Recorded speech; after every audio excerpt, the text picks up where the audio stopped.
class 9ৰ পৰা 10 পাইছা new session তোমালোকৰ এপ্ৰিলৰ পৰা ষ্টাৰ্ট হৈ যাব কিছুমান স্কুলত অলৰেডি ক্লাছ আৰম্ভ কৰি দিছে গতিকে আমিনো কিয় পিছ পৰি ৰম আমিও ক্লাছ ষ্টাৰ্ট কৰি দিব লাগিব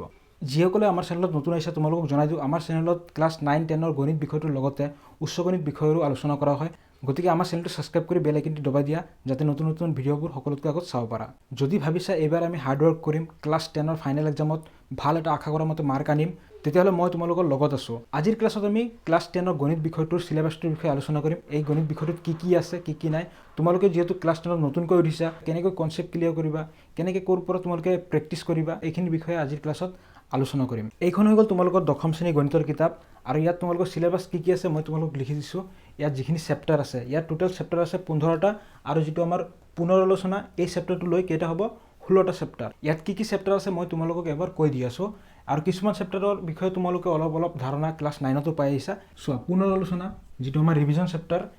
চেপ্টাৰত তোমালোকৰ ক্লাছ 9 8ত যিবিলাক কোৱেশ্চন পাই আহিছা তাৰ ওপৰতে ভিত্তি কৰি দিয়া আছে চেপ্টাৰ 1 বাস্তৱ সংখ্যা ৰিয়েল নাম্বাৰ এতিয়া এই বাস্তৱ সংখ্যাৰ ওপৰত তোমালোকৰ কনসেপ্ট ক্লিয়াৰ কৰি ল'বা কনসেপ্ট ক্লিয়াৰ কৰি তোমালোকে সেই কনসেপ্ট অনুযায়ী যিমানবোৰ কোৱেশ্চন পোৱা গোটেইখিনি তোমালোকে প্ৰেক্টিছ কৰিবা চেপ্টাৰ 2 আছে আমাৰ বহুপদ চেপ্টাৰ 3 দুটা চলকত ৰৈখিক সমীকৰণ জোৰ চেপ্টাৰ 4 দ্বিঘাত সমীকৰণ চেপ্টাৰ 5 সমান্তৰ প্ৰগতি চেপ্টাৰ 6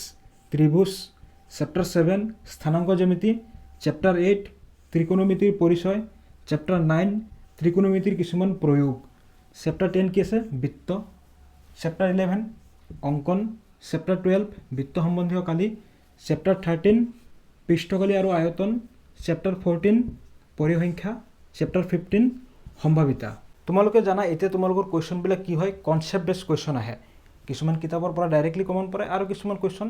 এই একে কনসেপ্টৰে বনাই দিয়ে তোমালোকক তাৰ বাবে আমি কি কৰিব লাগিব প্ৰতিটো চেপ্টাৰৰ কনসেপ্ট অতি ধুনীয়াকৈ বুজি পাব লাগিব কনসেপ্ট ক্লিয়াৰ কৰি তোমালোকে চেপ্টাৰত থকা যিমানবোৰ উদাহৰণ আছে অনুশীলনীত যিখিনি কোৱেশ্চন আছে গোটেইখিনি তোমালোকে সলিউশন কৰিবা ঠিক আছে তোমালোকে প্ৰতিটো চেপ্টাৰ ওয়াইজ কনসেপ্ট ক্লিয়াৰ কৰিবা এই যিখিনি কনসেপ্টৰ কথা কৈছো কনসেপ্টবোৰ তোমালোকে ক'ৰ পৰা ক্লিয়াৰ কৰিবা আমাৰ চেনেলত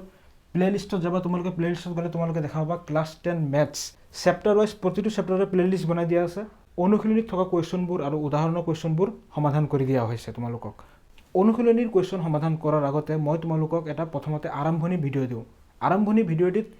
মানে কনসেপ্ট ক্লিয়াৰ কৰি দিওঁ তোমালোকক গতিকে তোমালোকে প্ৰথমতে আৰম্ভণি ভিডিঅ'টি চাবা আৰম্ভণি ভিডিঅ'টি চালে তোমালোকৰ কনসেপ্ট ক্লিয়াৰ হৈ যাব অনুশীলনীত থকা কোৱেশ্চনবোৰ তোমালোকে নিজে কৰিব পাৰিবা আৰু যদি কৰিব পৰা নাই তাৰ ভিডিঅ' বনাই দিয়া আছে তোমালোকে সেইখিনিও চাব পাৰিবা আকৌ এবাৰ কৈ দি আছোঁ তোমালোকে আমাৰ প্লেলিষ্টত যাবা প্লেলিষ্টত গৈ চেপ্টাৰ ওয়াইজ যদি তোমালোকক বাস্তৱ সংখ্যা লাগে class 10 maths chapter 1 real number ইয়াৰে যেটো প্লেলিষ্ট আছে তাত যাবা তাত গলে তোমালোকে প্ৰথমতে দেখা পাবা তোমালোকে আৰম্ভণি ভিডিঅ' সেই আৰম্ভণি ভিডিঅ'টি চালে তোমালোকৰ কনসেপ্ট ক্লিয়াৰ হৈ যাব ঠিক একেদৰে তোমালোকে চেপ্টাৰ 2 যেটো প্লেলিষ্ট আছে তাত যাবা তাত গলে তোমালোকে প্ৰথমতে আৰম্ভণি ভিডিঅ'টি চাবা কনসেপ্ট ক্লিয়াৰ কৰি তোমালোকে অনুশীলনীৰ সমাধান কৰিবা ঠিক আছে ঠিক একেদৰে তোমালোকে চেপ্টাৰ 3 যাবা তাত গলে তোমালোকে দেখা পাবা গোটেইবোৰ সলিউশন কৰি দিয়া আছে ঠিক একেদৰে বাকিবোৰ চেপ্টাৰৰো সলিউশন তোমালোকক এনেদৰে কৰি দিয়া আছে এতিয়াৰ পৰা যদি তোমালোকে ষ্টাডি কৰা তেতিয়াহ'লে তোমালোকে হাতত বহুত টাইম পাবা আৰামত তোমালোকে প্ৰেক্টিছ আৰু ৰিভিজন কৰিব পাৰিবা ঠিক আছে তোমালোকে আমাৰ চেনেলৰ পৰা প্লেলিষ্টত গৈ প্ৰতিটো চেপ্টাৰ ওয়াইজ কনসেপ্ট ক্লিয়াৰ কৰি ল'বা কনসেপ্ট ক্লিয়াৰ কৰি কনসেপ্ট বেস কোৱেশ্চন তোমালোকে ক'ৰ পৰা প্ৰেক্টিছ কৰিবা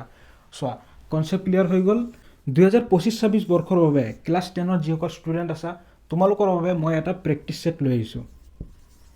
চেপ্টাৰ ওয়াইজ তোমালোকে প্ৰেক্টিছ কৰিব পাৰিবা ইয়াৰ পৰা ধৰি লোৱা তোমালোকে বাস্তৱ সংখ্যা চেপ্টাৰটো ষ্টাডি কৰি আছা বাস্তৱ সংখ্যা চেপ্টাৰটোৰ কনসেপ্ট ক্লিয়াৰ হৈ গ'ল এবাৰ এই যেটো চেপ্টাৰ এই চেপ্টাৰটোৰ পৰা তোমালোকে এতিয়া কিছুমান কনসেপ্ট বেস কোৱেশ্চন প্ৰেক্টিছ কৰিবা ঠিক আছে তোমালোকে সেইখিনি আমাৰ যেটো প্ৰেক্টিছ সেট আছে এই প্ৰেক্টিছ সেটৰ পৰা তোমালোকে প্ৰেক্টিছ কৰিব পাৰিবা ঠিক আছে তাতে তোমালোকৰ chapter wise concept base question দিয়া হৈছে প্ৰেক্টিছ সেটটোৰ বিষয়ে অলপ কৈ দিওঁ ইয়াত তোমালোকৰ 280 plus most important MCQ question আছে ঠিক আছে আৰু এই কোৱেশ্চনবোৰ previous year question paper sample paper reference book আৰু কিছুমান কনসেপ্ট অনুযায়ী এই গোটেইখিনি এনালাইজ কৰি এই 280 প্লাস MCQ ৰ এখন তোমালোকৰ প্ৰেক্টিছ সেট ৰেডি কৰা হৈছে এই যেটো 280 প্লাস MCQ ৰ যেটো PDF